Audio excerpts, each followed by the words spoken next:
સહજ news.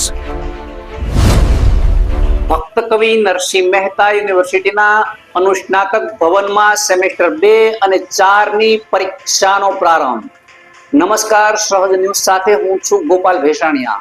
29 April 2026 ના રોજ ભક્ત કવિ નરસિંહ મહેતા યુનિવર્સિટી જુનાગઢ સંલગ્ન અનુસ્નાતક કક્ષાના અભ્યાસક્રમોથી જોડાયેલ કોલેજો તેમજ યુનિવર્સિટીના અનુસ્નાતક ભવનોમાં અભ્યાસ કરતા વિદ્યાર્થીઓની સેમેસ્ટર 2 અને સેમેસ્ટર 4 ની પરીક્ષાનો આજથી પ્રારંભ થયો છે.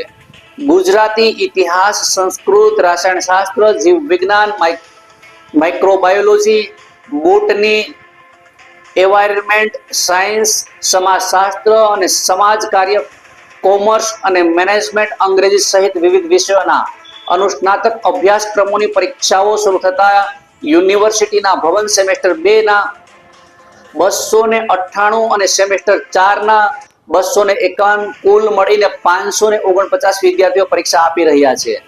યુનિવર્સિટીના કુલપતિ પ્રોફેસર ડોક્ટર પ્રતાપસિંહજી ચૌહાણે વિવિધ પરીક્ષા કક્ષોની ઓચિંતી મુલાકાત લઈને પરીક્ષાર્થીની સમગ્ર પ્રક્રિયા નિયમિત અને પારદર્શક રીતે સંપન્ન થાય તે માટે જરૂરી વ્યવસ્થાઓનું નિરીક્ષણ કર્યું હતું અને પરીક્ષા કેન્દ્રોમાં બેઠક વ્યવસ્થા, પ્રશ્નપત્રોની સુરક્ષા દરમિયાન શિસ્ત અને પરીક્ષાર્થીઓને ઉપલબ્ધ સુવિધાઓ અંગે કેન્દ્રના સુપરવાઇઝર તથા નિરીક્ષકો સાથે ચર્ચા કરી જરૂરી સૂચનાઓ આપવામાં આવી હતી. ઉલ્લેખનીય છે કે યુનિવર્સિટી દ્વારા યોજાયેલી તમામ પરીક્ષાઓ નિષ્પક્ષ, પારદર્શક અને શિસ્તબદ્ધ રીતે યોજાય તે માટે કુલપતિના માર્ગદર્શન હેઠળ પરીક્ષા નિયામક શ્રી અને તેમની ટીમ દ્વારા સતત દેખરેખ રાખવામાં આવી રહી છે.